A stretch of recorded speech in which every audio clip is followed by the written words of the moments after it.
everyone. It's your good friend Wendy, and you're listening to the Reaching Out with Reach podcast. This is the show that brings you discussions and topics surrounding our community, prevention, and recovery.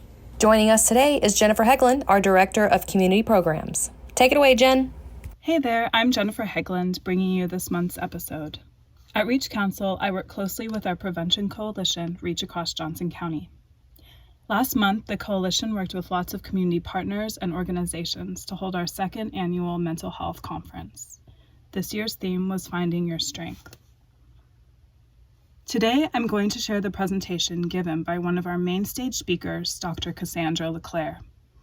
She is a communication professor, author, and motivational speaker, and an expert on communicating in relationships and improving connections. Dr. LeClair's mission is to educate individuals on how to understand their communication patterns to enhance their personal and professional relationships. Her presentation resonated with me not only because of her vulnerability in sharing her own mental health journey, but also because she provides a clear picture of the importance of taking care of yourself as an act towards being in community with others. As we begin the holiday season and find ourselves surrounded by or missing those closest to us, I hope you will find self-compassion, encouragement, and maybe even a bit of motivation in her message. I want to tell you a little bit about myself and what brought me here. So I actually am a communication studies professor, and I've had the wonderful fortune of teaching thousands of young Texans over the course of my career. I started at Texas State University, and then I went to the University of Texas, and then now I am currently at Texas A&M. So do I have any graduates of any of those programs or any fans? Okay, we've got some, right? So you understand that that's a lot of people to talk through over the course of my career. And one of the things that I really help people with is understanding how to use their voice, understanding how to talk about things that are bothering them in relationships, be it at home or at work. But I'm here to tell you that I didn't always know how to do that for myself. So one of the things that was so important for me to be here today is I went through the worst mental health crisis of my life while here in Texas. I've lived here since 2008. I've raised my kids here. Again, I've taught thousands of students. And with all of my credentials and education and training, I thought I knew what to do to get help when I needed it. But when I was going through this crisis and this trauma, I realized that even with great insurance and knowledge, it is not always easy to find the help that you need. There are wait lists, there are people who aren't taking new clients, there's a number of obstacles. So what I had to do is I had to go every single day, and I sat at community mental health waiting for a trauma therapist. There were very few at the area I was living in, and I knew that I needed that help, but I didn't know how to get it. So I want to really applaud you for taking time to be here today and to soak in this information and to be around others who are working on these issues or working to bring mental health out of the darkness and into the light and into our conversations, because we as Texans, this is something we need to focus on. We need to have better access. We need to have better advancements and more awareness for everyone. So thank you so much for being here. So I said, I went through a terrible mental health crisis, but a lot of times what people remember is that moment on the stage. They see this triumphant, strong person who has overcome. But the overcoming part and the strength part and the standing up part usually comes afterward, right? When we're going through something, it is rare that we feel that strong. Other people might tell us, oh, you're so strong, you got through that. But internally, a lot of times we think, I don't really know how I did that.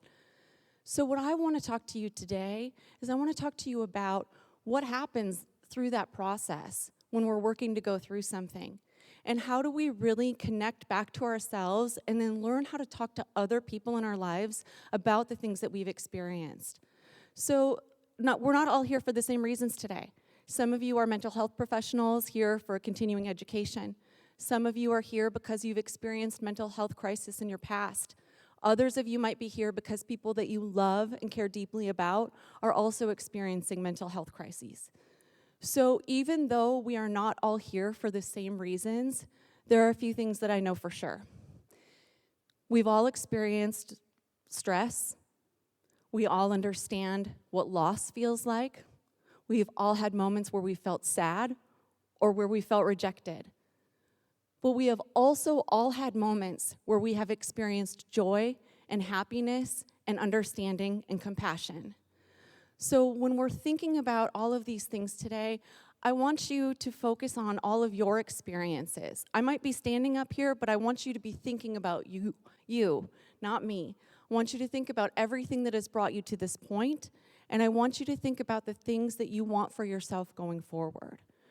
So what brought me to that moment when I was on the TEDx stage at Texas State University was that crisis I told you about. My family had been in a drunk driving accident, and even though I was minorly physically injured, what happened to me after that crash was a feeling that I couldn't go forward anymore.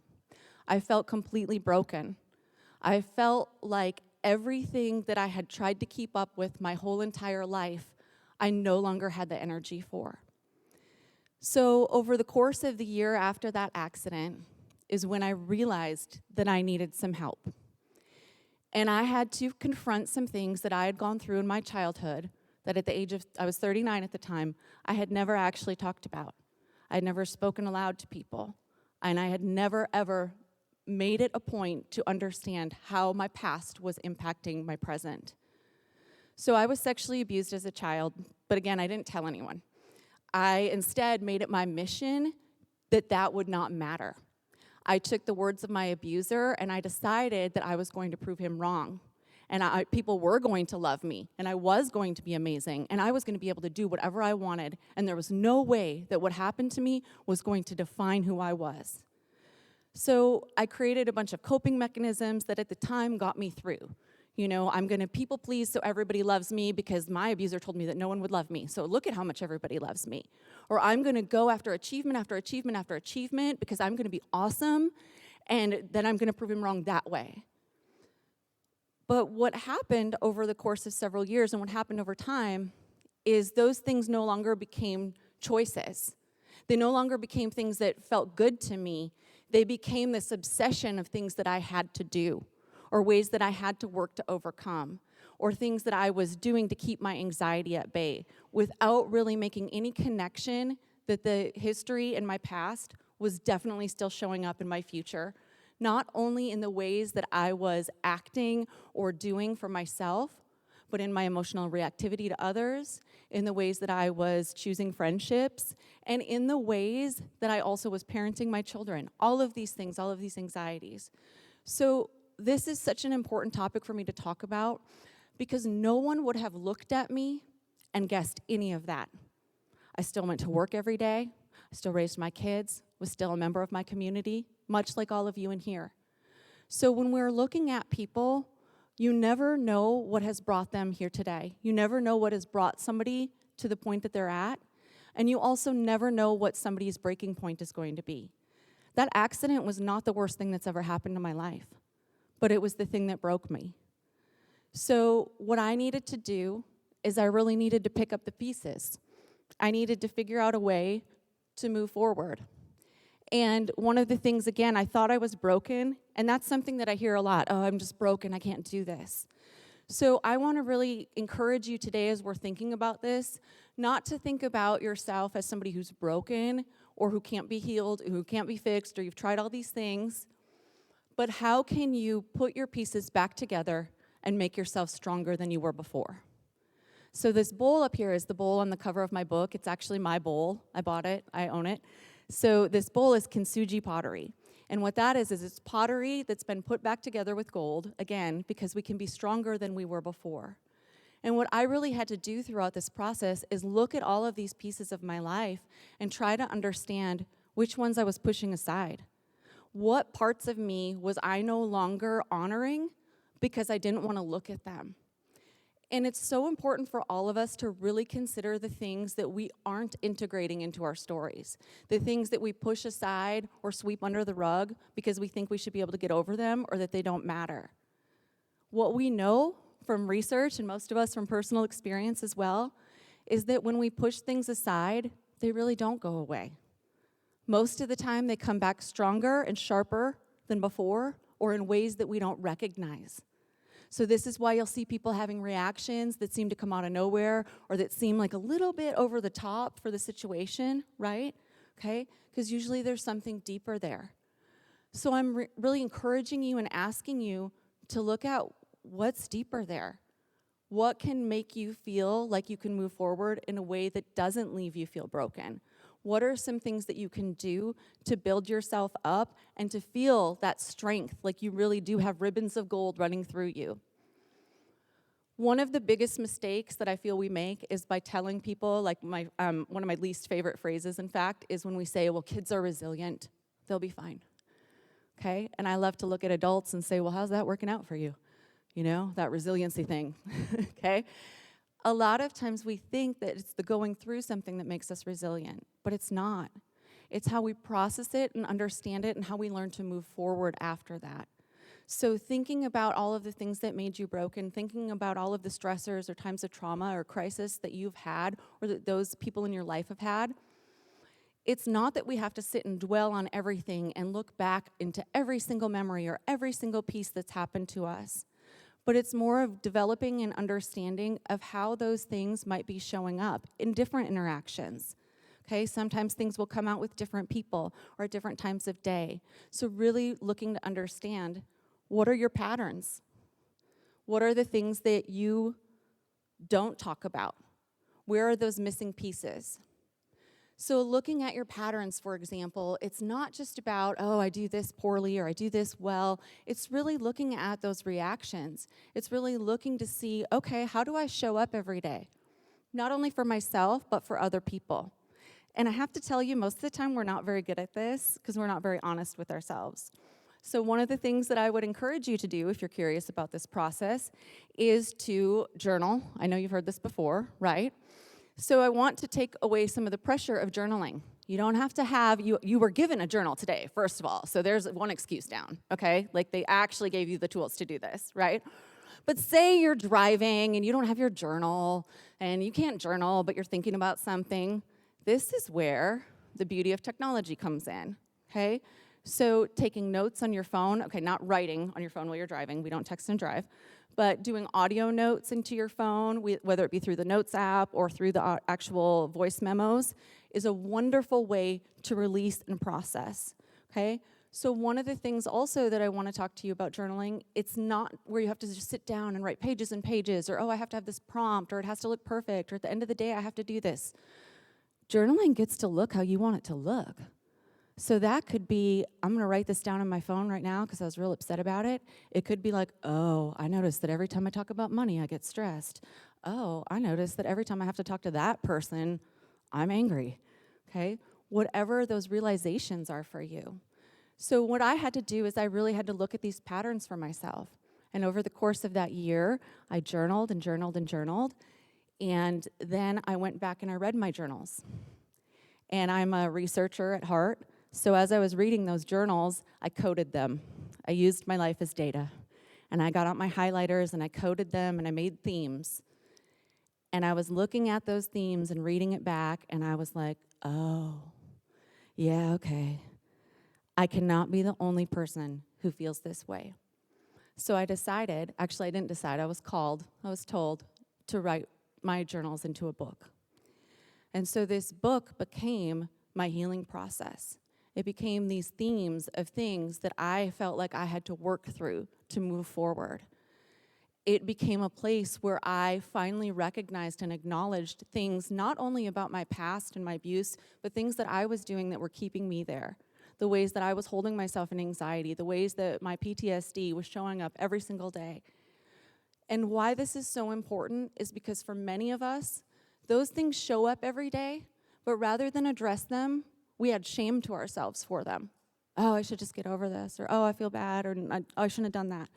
So instead of moving forward, and instead of feeling better about the thing, we've just added more negativity and shame, so then we're sitting in that space. So I also had to understand that for myself. And I really had to move forward from this place where I felt like, why can I do this so well for other people, but I'm so terrible at doing this for myself? And I had to understand that part of it is that I didn't want to do it. I didn't want to move forward. I thought that if I addressed the things that were in my past, it would bring up stuff that I didn't want to think about. I thought that if I addressed the things that had happened to me, that then that would become all I could talk about or who I was. And I'm so much more than a kid who was abused. So this was hard for me to recognize how much holding on was holding me back. And I'm not telling you that you have to just get over something. I would never say that, okay? We don't have to get over the things that happened to us. But we can learn to release the power that they have on us. We can learn to understand that that thing that happened to us in the past doesn't have to rob us of our future, or doesn't have to have such a hold on us that we act in different ways, or that we can't be ourselves, or that we have to pretend to serve somebody else who doesn't align with who we are, or our goals, or our values, or what have you. So when I say things like holding on is holding you back, that's not a flippant message to just, oh yeah, just get over it, get rid of it, let it go. It's more of an understanding of what are the pieces that you are holding on to so tight that they don't fit in your overall story, that they don't feel like they're part of you because you have shame around them, or they make you feel frustrated or sad, or you don't like what you did. Okay, we all have actions and behaviors that we don't like about ourselves, but they're part of you just like all of those wonderful parts of you too. So really learning to understand how can we take everything and build upon it and get to this place of resiliency. So what resilience again, it isn't going through the thing. It's about how we process it and move forward. So the beautiful part about having these understandings and recognitions and this awareness is that we can learn what helps us the most.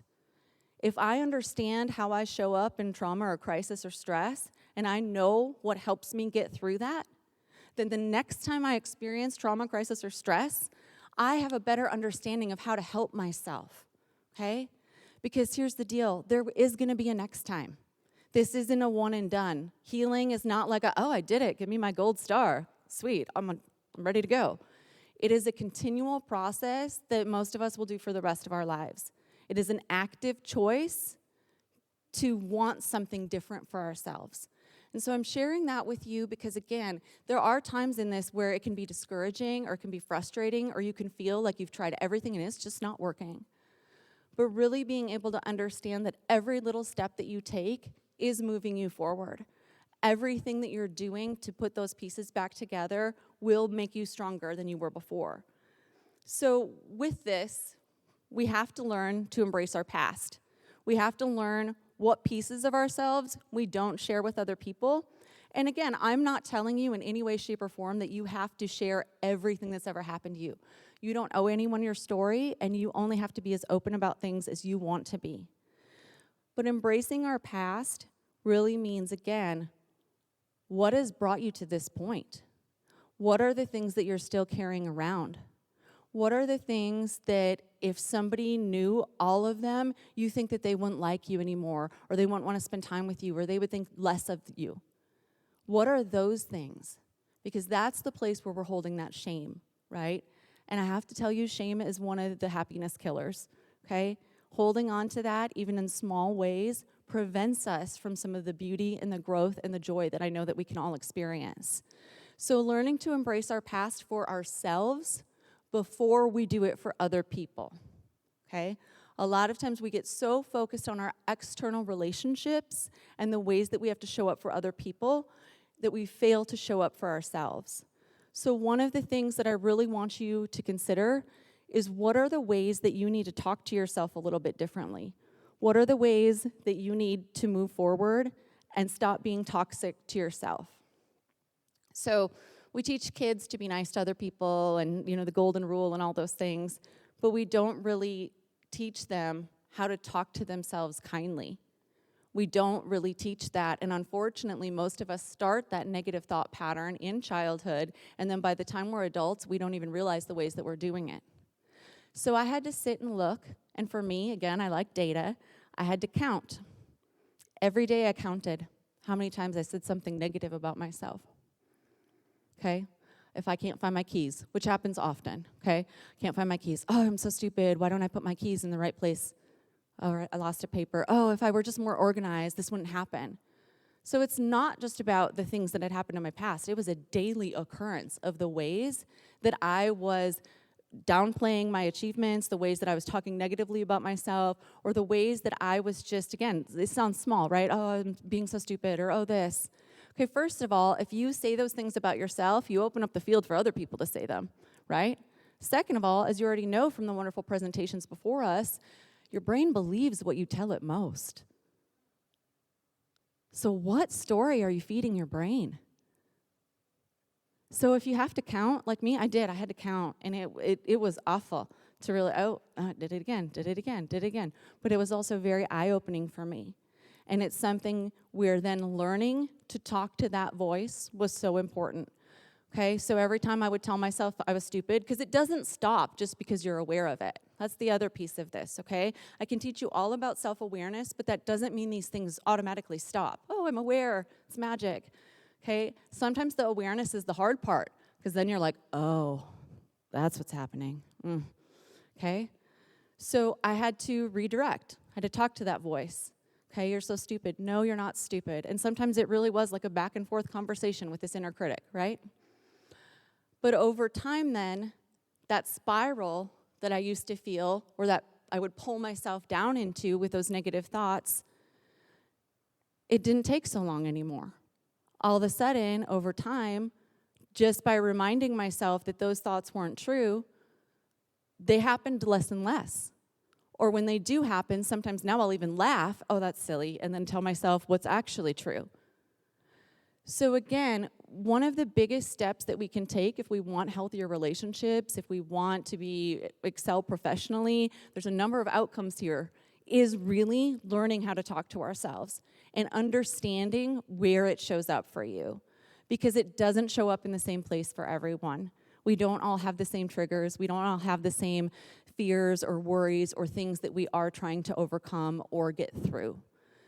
So along with stopping the toxicity that we have for ourselves, another thing that we need to do is really understand how to embrace self-compassion.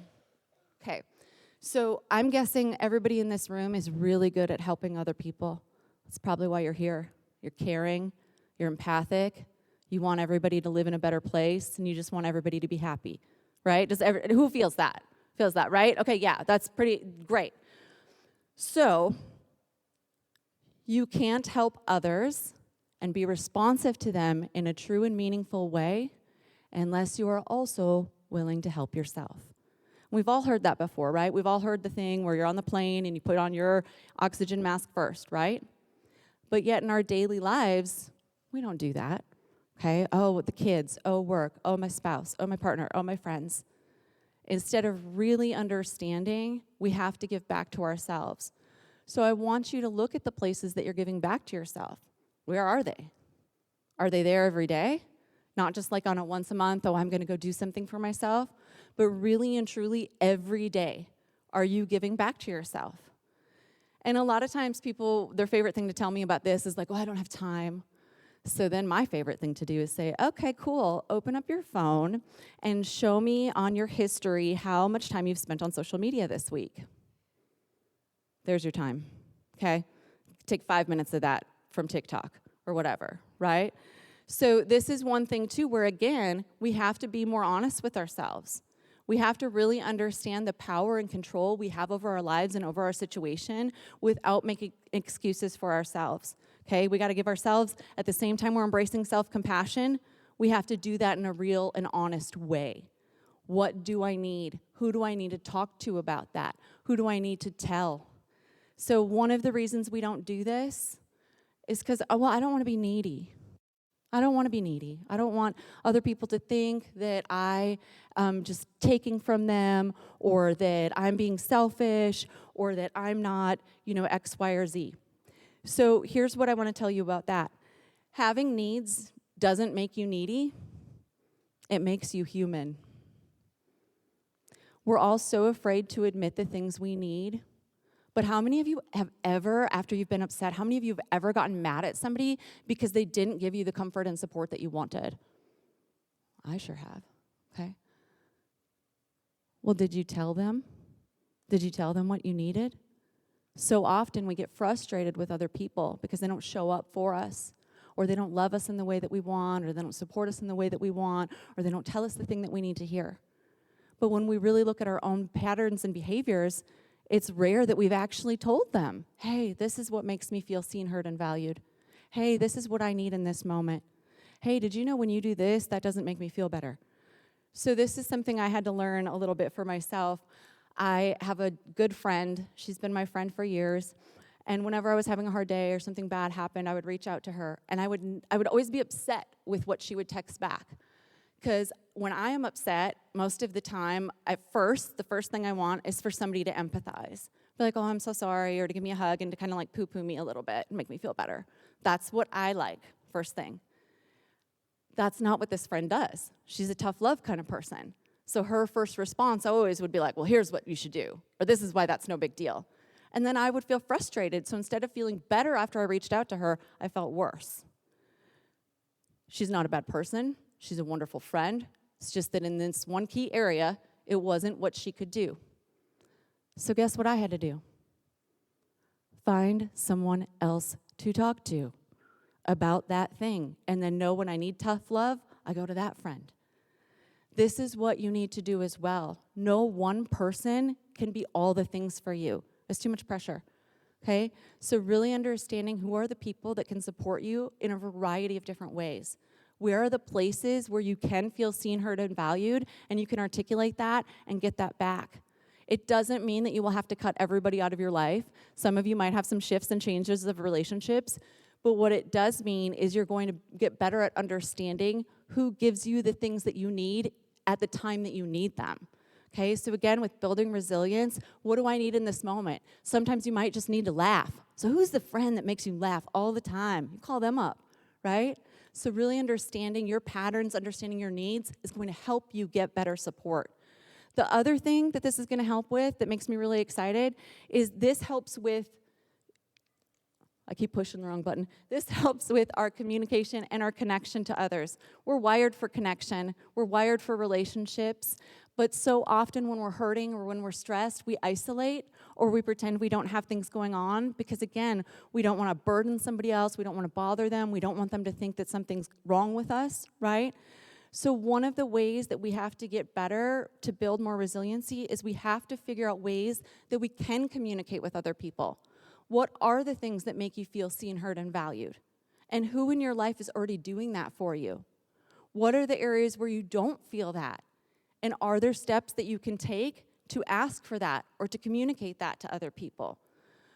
When we fail to put all of our past and when we fail to have boundaries and we fail to articulate our needs, typically what happens in relationships is we have resentment, okay? Because we're resentful at other people for not understanding us.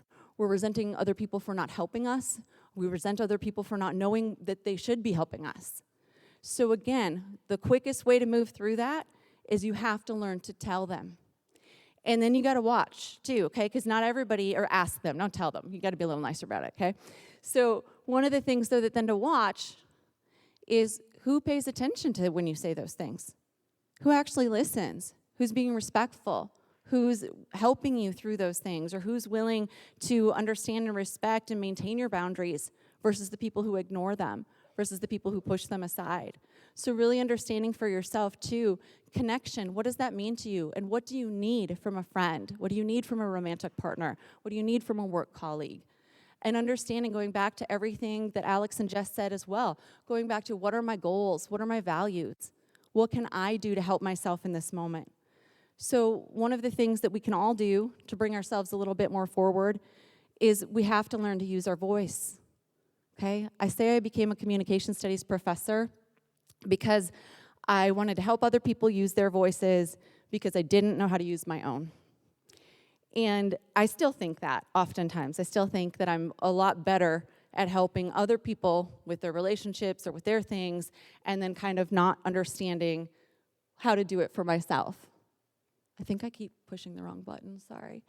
Oh, there we go. Okay. So what does using your voice mean? Again, it doesn't mean that you have to share everything that's ever happened to you. Being vulnerable does not mean always sharing your deepest, darkest secrets with everyone.